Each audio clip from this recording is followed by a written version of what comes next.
Un saludo para mis queridos hermanos de Edificando en la Fe de parte de un servidor, el hermano Edwin Mauricio Alza, hermano en el Mesías Jesús.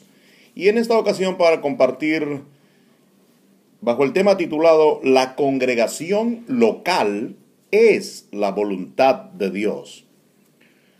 La congregación local y autónoma es el ideal del Nuevo Testamento.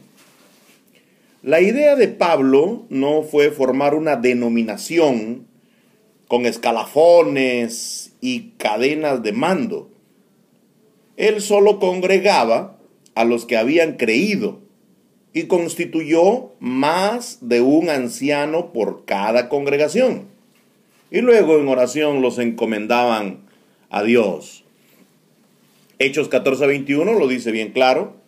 Y después de anunciar el evangelio, se refiere al evangelio del reino, a aquella ciudad y de hacer muchos discípulos, volvieron a Listra, a Iconio y a Antioquía, confirmando los ánimos de los discípulos, exhortándoles a que permaneciesen en la fe auténtica, en la fe de Abraham, en la fe de Jesús. La fe fundamentada sobre los profetas que anunciaron el reino de Dios y los apóstoles, los principales predicadores del reino de Dios. ¿Qué les decían? Les decían así: es necesario que a través de muchas tribulaciones entremos en el reino de Dios. Entremos en el reino de Dios. Era el lenguaje de la predicación. El lenguaje de la predicación no era hay un infierno que perder y un cielo que ganar, o cómo harás para ir al cielo. No. La predicación y el aliento aquí a los hermanos es necesario que a través de muchas tribulaciones entremos en el reino de Dios, reino escatológico, reino que fundará nuestro amado Señor Jesús cuando vuelva a la tierra. El Señor Jesús, por supuesto, retornará a la tierra, volverá a la tierra, deteniéndose por un espacio de tiempo en las nubes a fin de subir a su pueblo y luego terminar de derramar la ira de Dios, la copa de la ira de Dios, el cáliz donde está pura la ira de Dios. Eso lo hará nuestro amado Señor Jesús, porque además de ser la ira de Dios, como Él es el ejecutor, entonces es la ira del Cordero.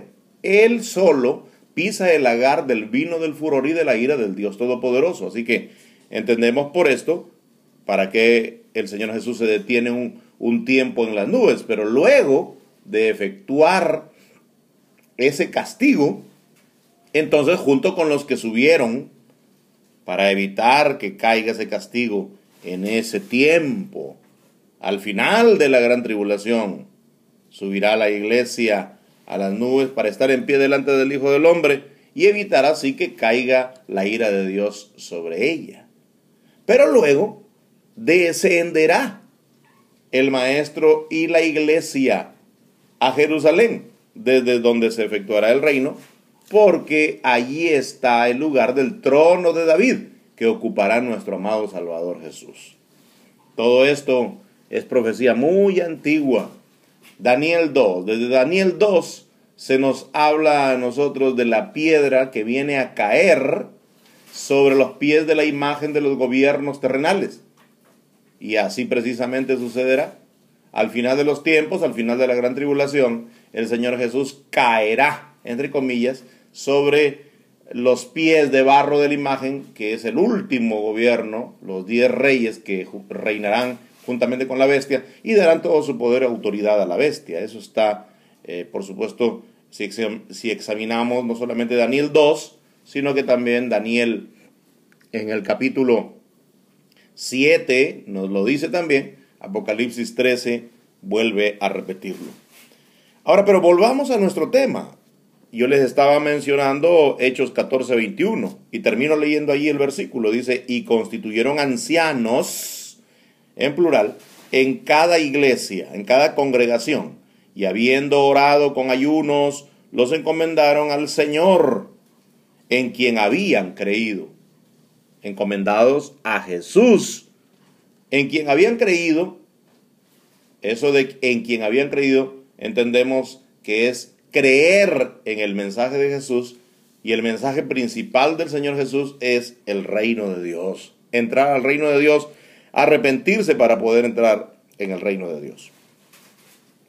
Pablo, como apóstol a los gentiles, volvía a visitar las congregaciones para enriquecer con su conocimiento de las Escrituras a los hermanos. Vea Hechos 15:36. Después de algunos días, Pablo dijo a Bernabé: volvamos a visitar a los hermanos en todas las ciudades en que hemos anunciado la palabra del Señor. La palabra del Señor es la palabra del reino. La palabra del Señor es el evangelio de salvación. Recuerda, no me avergüenzo del evangelio porque es poder de Dios para salvación. ¿Nota usted? Pero también, esta es la palabra de fe que predicamos. Y luego dice al final de este versículo en Romanos: la fe viene por el oír, y el oír por la palabra de Dios. Y la palabra de Dios es el reino de Dios, o es acerca del reino de Dios, de las promesas de Dios, de las palabras habladas al padre de la fe, Abraham. Y por supuesto, con el heredero principal, la simiente de Abraham, que es nuestro amado Señor Jesús. Ahora, dice allí en la palabra del Señor, las ciudades en que hemos anunciado la palabra del Señor, Hechos 15:36, para ver cómo están los hermanos. Los colaboradores de Pablo continuaron aplicando el método de dotar a las congregaciones de total autonomía, donde la máxima autoridad reposaba en los ancianos locales. Los pastores locales deben ser la máxima autoridad en la congregación. Digo la máxima autoridad terrenal porque aún entendemos que tenemos la máxima autoridad, el Señor Jesús, que está a la diestra del Padre. Tito 1:5. En Tito 1:5 dice allí: por esta causa te dejé en Creta, dice Pablo a Tito, para que corrigieses lo deficiente y establecieses ancianos, otra vez en plural, en cada ciudad, así como yo te mandé. Desde luego a veces hay carencia de ancianos en plural porque algunos no tienen experiencia en lo espiritual, pero a medida que los años van pasando y la experiencia espiritual y el conocimiento de las Escrituras va acrecentándose, así como la fidelidad y la consagración es evidente, entonces ahí se puede utilizar de los hermanos para que ellos también ayuden a pastorear a las ovejas y sean entonces varios ancianos en cada congregación. Pablo mismo menciona la forma en que funciona la iglesia local, con ancianos que son lo mismo que pastores, que son lo mismo que obispos, es lo mismo, y diáconos, ancianos y diáconos, obispos y diáconos, pastores y diáconos.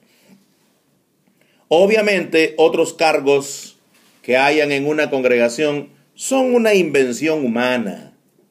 Algunos dicen y preguntan por qué es entonces que se inventan más cargos. Es fácil, porque al querer tener una congregación más grande y cada vez más grande, para controlar esa congregación, entonces se tienen que inventar otros escalafones en la cadena de mando, otras funciones para que unos respondan a otros y así entonces se pueda, entre comillas, gobernar esa congregación. Eso es lo negativo de las mega iglesias. Parece que nuestro Señor Jesús amaba los rebaños de 100 ovejas, ¿recuerdan? Y así todo, cuando hay 100 ovejas, lo más probable es que se empiece a perder una que otra. Y allí está la parábola de las 100 ovejas, como que nos insinúa algo, ¿verdad? Como que nos da a entender que no deben ser miles, que apenas si un centenar, para que puedan ser en realidad pastoreadas por los obispos, por los ancianos. Ahora en Filipenses 1:1 leemos: Pablo y Timoteo, siervos de Jesús Cristo, a todos los santos en Cristo Jesús que están en Filipos, con los obispos y diáconos. Vea usted, los santos están con los obispos y diáconos. No se necesita entonces esto que es bastante aparatoso de tener un capitán, un subcapitán, de tener la directiva de una sociedad y la gran directiva con su presidente, secretario, tesorero, vocales y etcétera. Y luego tener también algunos escalafones entre los llamados, entre los ancianos, y predicador laico y predicador licenciado y predicador o ministro ordenado, y luego presbíteros, y por encima de eso oficiales. Bueno, menos mal que no hay suboficiales, ¿no? Pero hay oficiales y etcétera. Entonces, todo eso es en realidad antibíblico, está fuera de lo contemplado en las Escrituras, y eso, por supuesto, no es lo más adecuado. Es mejor tener una congregación mediana que una mega congregación. Peor, una denominación en donde inclusive hasta haya alguien que se denomine el director de orquesta, etc. Entonces leemos esto en Filipenses 1:1 y nos dice: con obispos y diáconos es suficiente, es suficiente. La organización de la iglesia es sencilla, en realidad, según la Biblia es sencilla, y no tiene nada que ver con las colosales y monstruosas organizaciones humanas. Las denominaciones por lo general duran algunos años con cierta fidelidad a sus principios, pero después solamente viven para hacer perdurar su nombre, el nombre que se han granjeado, que se han forjado. Un nombre que por supuesto no tiene nada que ver, es más bien un nombre divisionista, porque es un nombre que va a contender contra el nombre normal y común, que es el que se da en la Biblia a la iglesia de Cristo, iglesia del Señor Jesús, iglesia de nuestro Mesías Jesús, iglesia de Dios, porque la iglesia es de Dios nuestro Padre y de nuestro amado Salvador Jesús. Pero bueno, hay algunos que quieren poner 1000 nombres, y estos nombres son divisionistas, porque el nombre de la iglesia no es la particularidad de cada congregación, tampoco su doctrina fuerte, como que si mi doctrina es el bautismo, entonces la iglesia debe llamarse bautista, o que si yo estoy esperando el advenimiento de Jesús me debo llamar adventista, o que si yo de repente tengo bastante que ver con el nombre del día de Pentecostés, porque creo que soy lleno con el irrepetible o la irrepetible unción de los apóstoles, entonces yo soy pentecostal, y así por el estilo. Los distintos nombres que se dan, algunos más aparatosos y otros más jocosos que el anterior.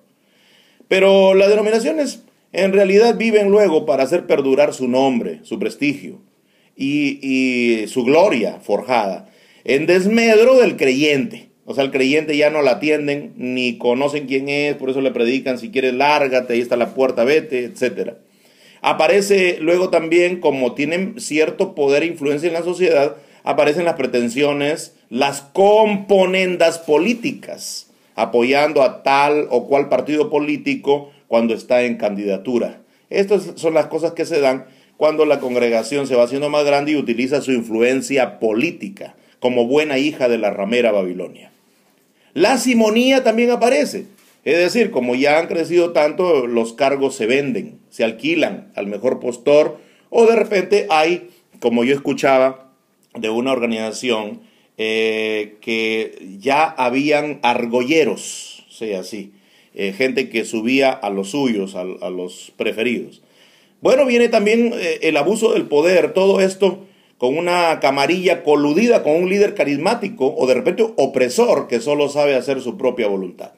Mejor es vivir con sencillez en el seno de la congregación local como hijos de Dios, una congregación independiente y autónoma que solo rinda cuentas como el portero al buen pastor, Jesús nuestro Señor, que es el príncipe de los ancianos, el príncipe de los pastores. Hermanos, hasta la próxima, siempre edificando en la fe bíblica. Se despide de ustedes un servidor, el hermano Edwin Mauricio Alza, edificando en la fe.